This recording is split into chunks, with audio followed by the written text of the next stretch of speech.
So N was not well. I called him in the morning. He said no, he has joined duty. He had a terrible knee pain. Mute कर दो mute कर दो But Ian will be with us, right, Bernhard? Yeah, he'll be there in the panel. Okay. Yes, I think he has some issues with his knee, so he's not very good in walking at this time, but speaking should work.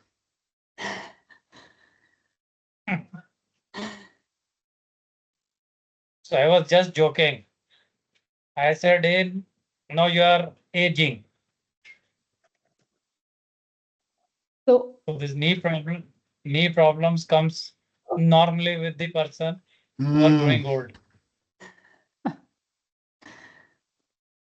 oh, So he's leaving his youth now. yeah, that's a clear indication that something is going on. Going on in the body.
Ma'am, shall we proceed or wait for another 2 minutes?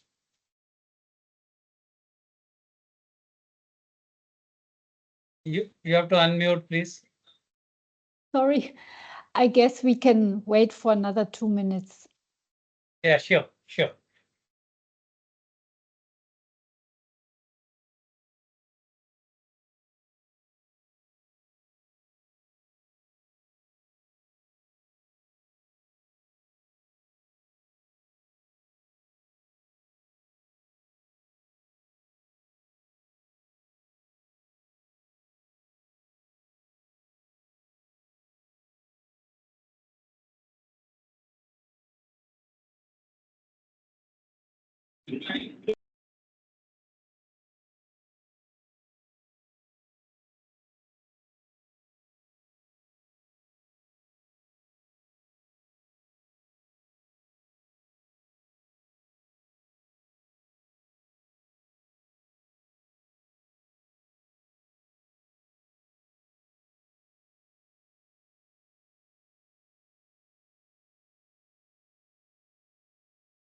नहीं हो रहा है इससे, उसी से करना होगा। Hello,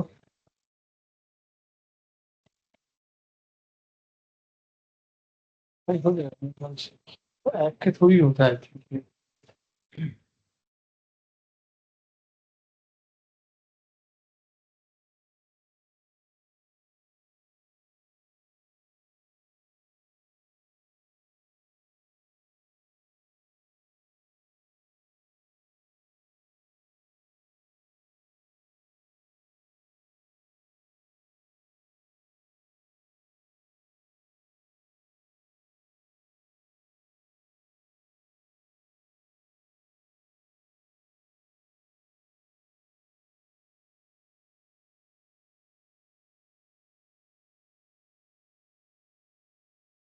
I think we can start with our a bit introduction.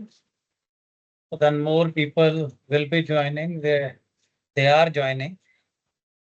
And let me first of all convey good morning to those who have connected from Germany, and good afternoon to those all the participants from India. So this is going to be our second webinar on a series of webinar which we had been conducting in association with GIZ, Vgbe Germany, on flexibilization of coal-fired power plants. So some of you might have attended our first program on August 12th, which was on introduction and minimum load operation. So in our series of 4 webinar, so today we are going to have the second webinar on increase of part load efficiency. So at the outset, let me convey my sincere gratitude and thanks to Dr. Claudia for taking this pain and designing and arranging this program. So I convey my sincere thanks to Dr. Bernard Meerbeck and Ribello, Dennis, and Dr. Claudia Weise, who will be the presenter for today's program. And a few people have joined. I'll have an important announcement to make, which I'll be repeating in another time when more people join. So he is in association with Central Electricity Authority, Indo-German Energy Forum, and Vgbe, Dr. Claudia. We are going to have 2 workshops on the topic on technical pioneers of the energy transition. The first, this workshop is going to be at Chennai on October 16th, and the second will be at Mumbai on October 18th. So we have started issuing letters to the respective organizations. So your seniors have received that communication. So if any of you wish to know further on these 2 workshops, can call EEC. Will be ready and glad to clarify any doubt. So I request people to join in numbers and participating in these workshops. So where you will get the chance of meeting various experts, German experts, Indian experts on one-to-one basis.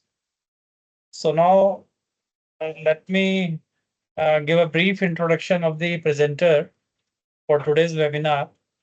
So about Dr. Barnard, he brings along over 25 years of experience in the field of control and instrumentation, advanced process control, artificial intelligence, and power plant technology. His focus has been the use of controls and various digital twins to increase efficiency and flexibility and lower emissions of power plants, especially as they were not designed for flexible operation. Additionally, he has developed techno-commercial models to evaluate plant optimization measures. Since starting with Siemens Energy in 2000, Dr. Barnard has worked in different roles in engineering, commissioning, sales and product solution management for global business. He holds several patents, has presented on various national and international conferences, and heads the committee digitalization of energy systems of the VDI.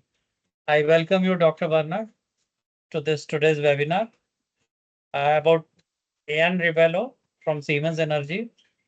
Ian provides technical sales support to process optimization and flexibilization of power plants in India. He also supports Asia Pacific office in business development for process optimization of power plant in the region. Ian has worked in-house of Siemens for more than 29 years in various roles of engineering, installation, commissioning, sales, service management, and automatic solution for power plant. He had been a part of the sales and execution team for CCPP plants at the headquarters in Erlangen, Germany for 3 years.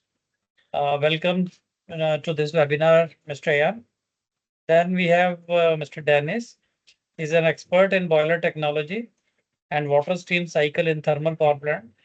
He also manages test operation for steam turbines and assesses, for example, their service life in flexible operation.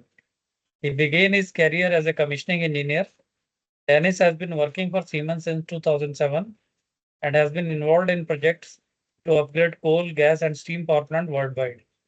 Dennis has been part of the team who conducted the flexibility test runs at NTPC Dadri, DVC Andal, and Tata Maithon power plant in India. Welcome to Dennis to this program.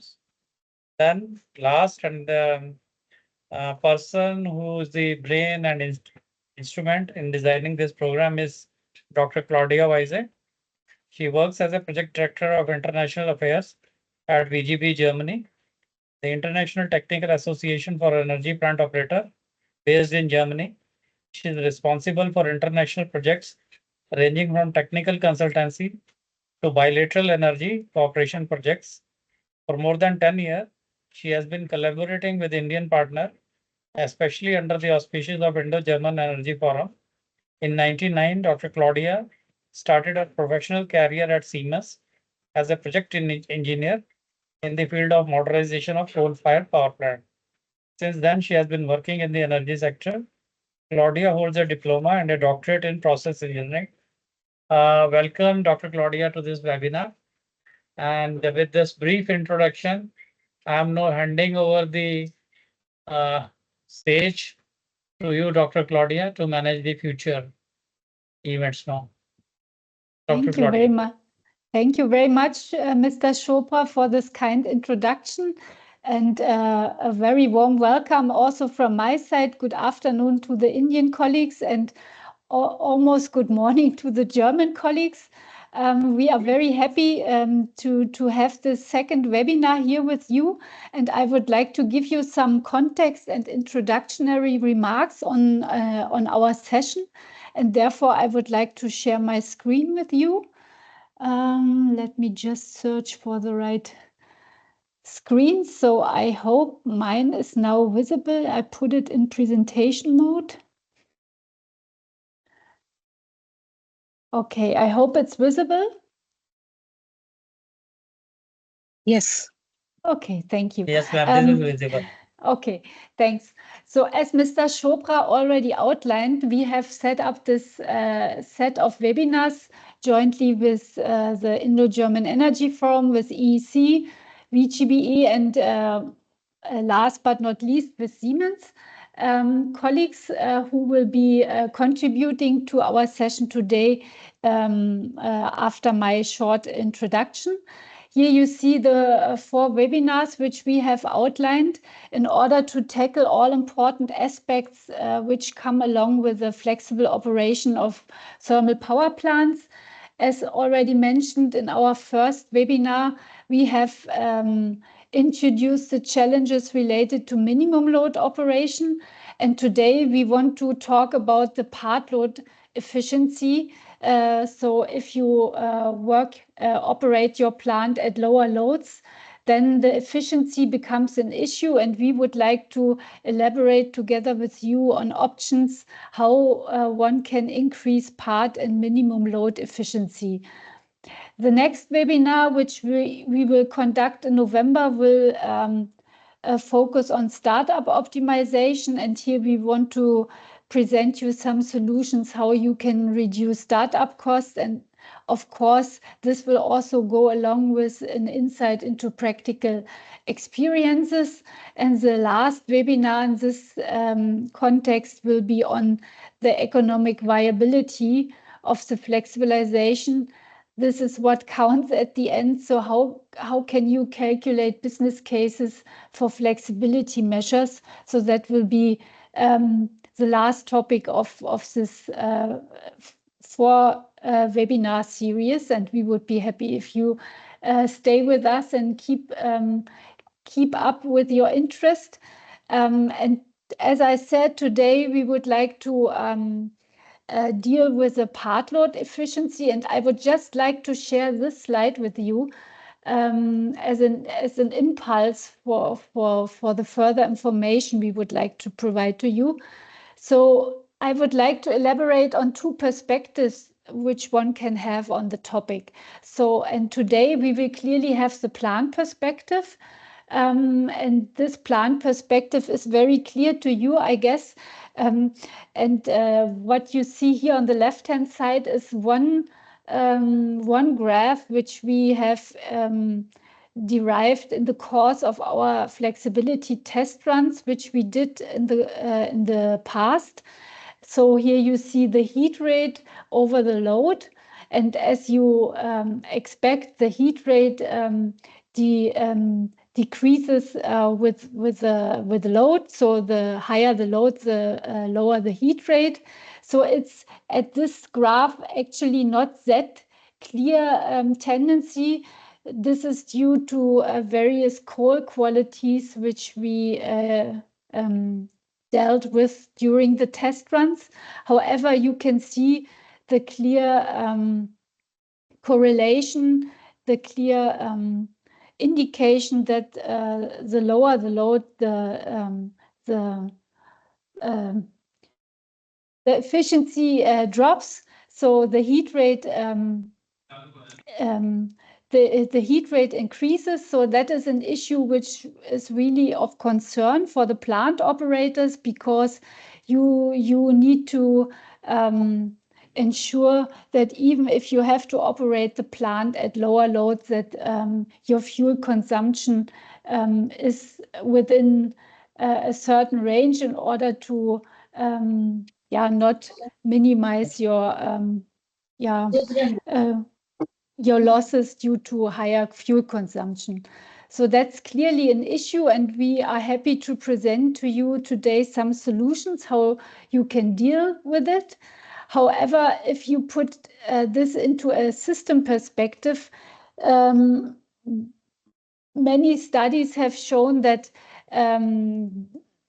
even if the part load operation decreases the efficiency, the part load operation even goes along with a decrease of full load operating hours of the plant. And with the decrease of full load operating hours of a plant, you also decrease the overall CO2 emission of the plants. And so one can say that the decrease of full load hours really outweighs the effect of lower efficiency at part or minimum load. And as an example, I put here a figure from Germany of full load hours of lignite power plants, which have tremendously decreased over the time due to the flexible operation. So in 2010, the average full operating hours of lignite plants were about 6,427 hours. And 10 years later, it's only 4,620 hours. So 1,800 hours less full load operating hours, which from a system perspective really offsets the losses of efficiency due to part load operation. So that's just one thought I wanted to share with you in the beginning. However, for a particular plant, of course, it's very important to apply all measures which can be done in a cost-effective way in order to reduce these losses. And by saying this, I would like to hand over to Bernhard Meerbeck from Siemens, who will guide us through the set of solutions which are available. And yeah, Bernhard, it's your turn.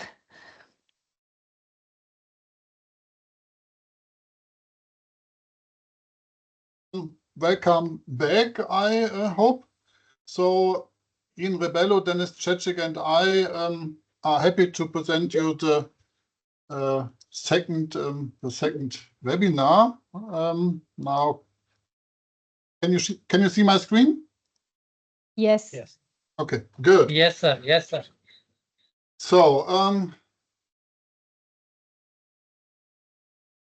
just need to move forward here. Yeah. So we are going to talk about options to increase part load and minimum load efficiency and practical experience. As the last time, Dennis, Ian, and I will take turns here. Yeah, that's the overview Claudia already showed. So today we will talk about a few mechanical upgrades, especially introduced from Dennis. Then more control-based upgrades, and then also I'd like to give you an overview of what you can do to monitor part and minimum load efficiency. So that's the schedule for today, and then we will hopefully show you what you can do to make the curve that Claudia showed a little bit less steep. So we probably will not be able to prevent reduced efficiency in part load, but we can mitigate it quite a bit. And then it depends on your operating conditions and commercial conditions, which of the solutions make sense and do not make sense. With that, I would like to hand over to Dennis. So please give us some insight in what can be done on the mechanical side, although we talk about plants that have been around for quite a while. So Dennis, your stage. Yeah, thank you, Bernhard. Hello from my side. My name is Denis Cecic. I'm responsible for engineering for the boiler for steam power plant and combined cycle power plant, HRG, heat recovery steam generator, Siemens Energy worldwide, and also for India. I try to explain you our approaches and our opportunities about part load and in especially part load efficiency challenge. As you remember from our session before, our approach as a Siemens Energy or Vgbe approach is so then we at first we're looking your design, because design is absolutely mandatory and input same as mechanical and thermodynamical conditions for existing boiler and power plant, also steam turbine, as well as fuel conditions and fuel features. And after then we go to the plant and provide so kind of mechanical and thermodynamic assessment. We would like to observe the part loads and stability of part loads, also startups, but before part loads, and looking for any restrictions, any problems, deviations, compared with design, compared with maintenance and operation, store and recovery record, and looking for what is those steady state situation for existing equipment, before beginning from coal preparation up to water steam cycle and flue gas outlet to the stack. So based on that, the modeling, the thermodynamic modeling and mechanical modeling will be completed, will created and calculated, also not only new and clean, but also change and aging and degradations, so exact as built modeling.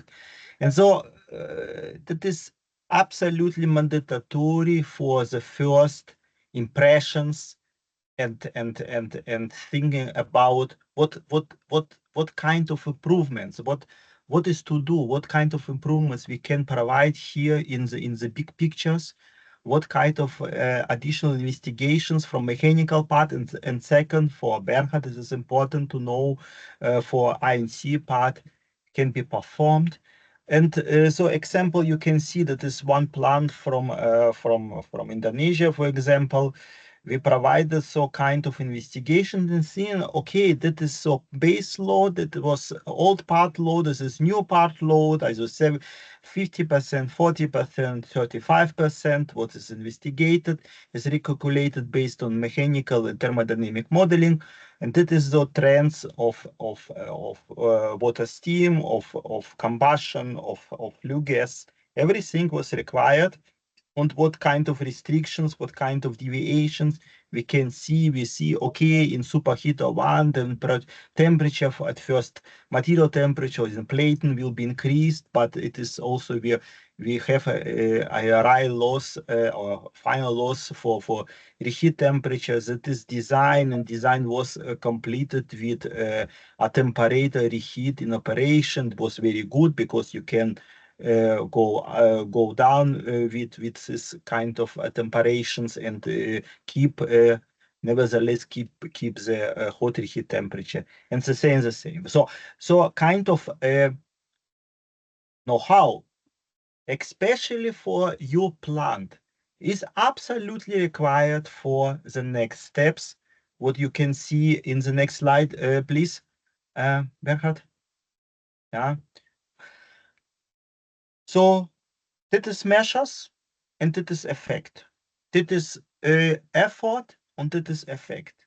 For example, increase of reheater outlet temperature for part load.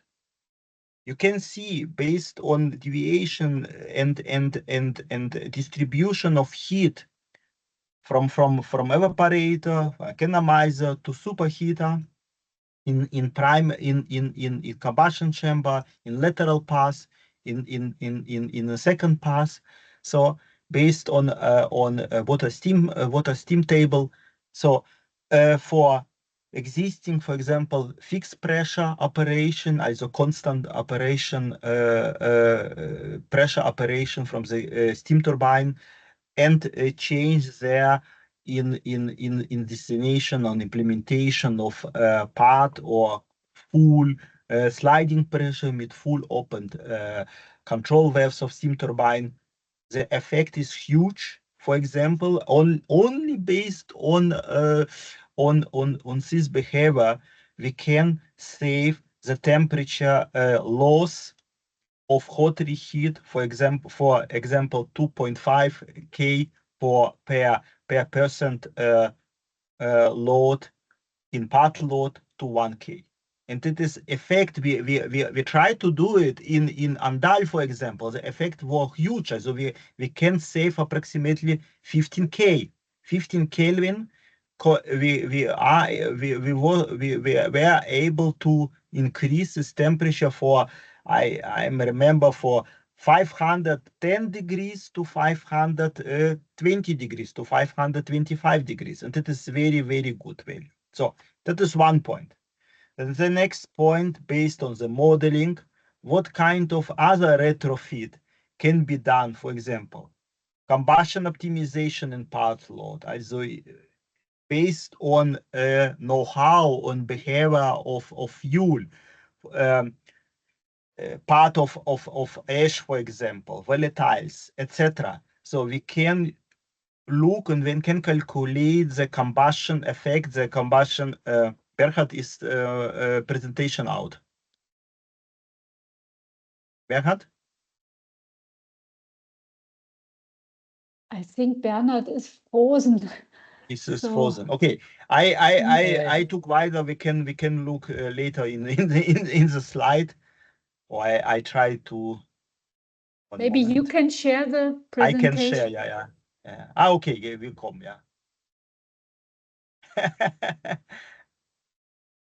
Yeah, he's there. Is there, yeah. Can you hear me now again? Yes, We can hear Yeah, you. yeah. we see your so- screen. Sorry for that. Loud So and then, clear. Yeah. yeah, Okay, Okay. good. Thank you. Thank you, go Bertrand. ahead, Dennis. Sorry for that. Okay, based on this, we can so kind of characteristic values of combustion of flame and stability of flame or stability of combustion, heat flux distribution in the combustion chamber can be investigated. Yeah, also in part load, and then the existing management of burners. Also using of other burner level, using of upper burner level, using of tilting if existing, yeah, of burner, so with positive tilting, in consideration with combustion stabilization, and combustion stability for part loads can also be used, and that this effect is not so high like in slide pressure curve implementation, but we can also save 125K before the change of increase of combustion of flame core will increase also the flue gas temperatures in the special separate heating surfaces, and increase also the hot reheat temperatures, and it is absolutely the point of interest for efficiency increase. So the next point is, for example, cold end of the boiler. What kind of flue gas temperature we have? What kind of what's the values for APH inlet, APH outlet? We have only high sulfur content in fuel, also in coal. What is the dew point?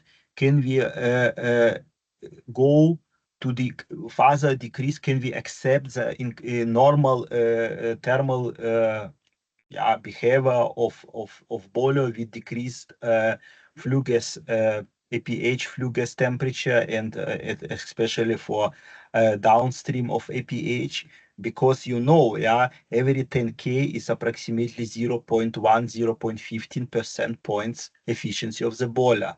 So what is the situation with APH?